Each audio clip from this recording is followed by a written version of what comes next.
Hi friends, welcome to our channel. చాలామందికి ఉండే సందేహం ఏమిటంటే అడుక్కునే వాళ్ళకి ఏదైనా దానం చేస్తే, ముఖ్యంగా డబ్బుని అడుక్కునే వాళ్ళకి దానం చేస్తే పుణ్యం వస్తుందా అనే సందేహం చాలామందికి ఉంటుంది. ఈ సమాజంలో అడుక్కోవడం అంటే ఒక ఫ్యాషన్గా మారిపోయింది. చాలామంది అడుక్కోవడమే ఒక వృత్తిలాగా మార్చుకున్నారు.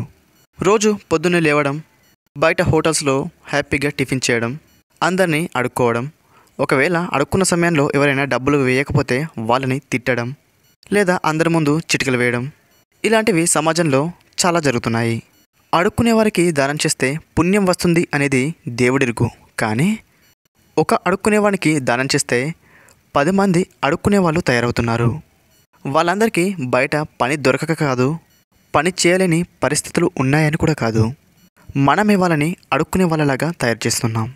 చాలామంది ఏం చేస్తారు అంటే, ఒక చిన్న పిల్లన్నో లేదా పాపనో తీసుకుని ఆ పాపకి ఏదో ఒక మత్తు మందు ఇచ్చి వాడు పడుకునేలాగా చేసి భుజాన ఎత్తుకుని రోడ్లపైన లేదా టెంపుల్ దగ్గరనో లేదా సిగ్నల్ ఆగే దగ్గరనో దీన పరిస్థితిలో ఉన్నట్లు యాక్ట్ చేసి అడుక్కుంటూ ఉంటారు. వాళ్ళ దీన పరిస్థితిని చూసి మనం డబ్బులు వేస్తూ ఉంటాం. ఆ అడుక్కునే వాళ్ళు కూడా మన బలహీనతల్ని క్యాచ్ చేసుకుంటారు. ఎక్కడైతే ఒక అమ్మాయి అబ్బాయి ఉన్నారో వాళ్ళ దగ్గరికి ఎక్కువగా వెళ్ళి అడుక్కుంటూ ఉంటారు. ఆ అమ్మాయి ముందు ఈ అబ్బాయి తక్కువ కాకూడదు అనే ఉద్దేశంతో ఎక్కువగా డబ్బులు ఇస్తూ ఉంటారు. ఇదే వాళ్ళకి main point and plus point. ఇప్పుడు చిన్నపిల్లాడు ఉన్నాడు కదా, అతనైనా చదువుకుంటాడేమో అనే ఉద్దేశంతో మనం డబ్బులు వేస్తూ ఉంటాం. కానీ వాళ్ళు ఎలాగూ పనిచేయరు కాబట్టి వ్యసనాలకి ఎక్కువగా గురవుతూ ఉంటారు. ఎక్కువగా మందు తాగడం, రకరకాల ఫుడ్స్ని తీసుకోవడం, ఇవన్నీ వాళ్ళ శరీరానికి బాగా అలవాటైపోతాయి. వాళ్ళ పాపనో లేదా బాబో 7-8 సంవత్సరాలు వచ్చే వరకు చూసిన తర్వాత వీళ్ళకి ఏజ్ ఎక్కువైపోతుంది. అప్పుడు వాళ్ళని వీధుల్లోకి పంపి అడుక్కురమ్మని చెప్తారు. అలా తీసుకొచ్చిన డబ్బుని వీళ్ళు మందు తాగడానికో లేదా రుచికరమైన ఫుడ్ని తినడానికో ఉపయోగిస్తూ ఉంటారు. రోజుకు 200 రూపాయలు వస్తే అందులో నుండి 150 రూపాయలు మందు తాగి 50 రూపాయలు మాత్రమే తిండికి ఉపయోగిస్తూ ఉంటారు. ఫ్రెండ్స్, అడుక్కునే వాళ్ళకి నిజంగా దానం చేయాలి అంటే ఎటువంటి వాళ్ళకు చేయాలి అంటే, వాళ్ళకి 2 కళ్ళు లేవనో లేదా 2 కాళ్ళు లేని వాళ్ళు, 2 చేతులు లేని వాళ్ళు, పూర్తి వృద్ధులు కానీ, నిస్సహాయ పరిస్థితుల్లో లేనివారు కానీ, ఇటువంటి వాళ్ళకి దానం చేయవచ్చు.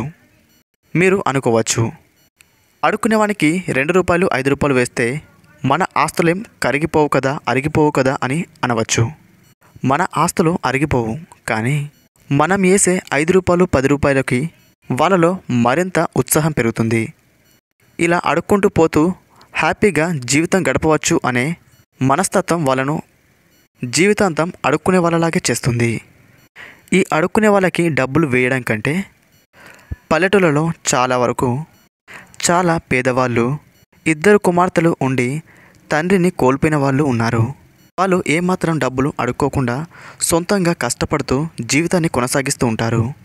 మీరు దాదాపు ఇలాంటి అడుక్కునే వాళ్ళకి సంవత్సరానికి 5,000 రూపాయలైనా ఖర్చు చేస్తూ ఉంటారు. ఆ 5,000కు మీరు మరో 5,000 జత చేసి సంవత్సరానికి 10,000 వాళ్ళకి ఇచ్చినట్లయితే వాళ్ళ దృష్టిలో మీరు ఒక దేవుడిలాగా మిగిలిపోతారు. ఫ్రెండ్స్, నాకు నచ్చినట్లు నా ఒపీనియన్ని మీతో షేర్ చేసుకున్నాను. ఈ విషయంలో మీ ఒపీనియన్ని కూడా కామెంట్ రూపంలో మాకు తెలియజేయండి.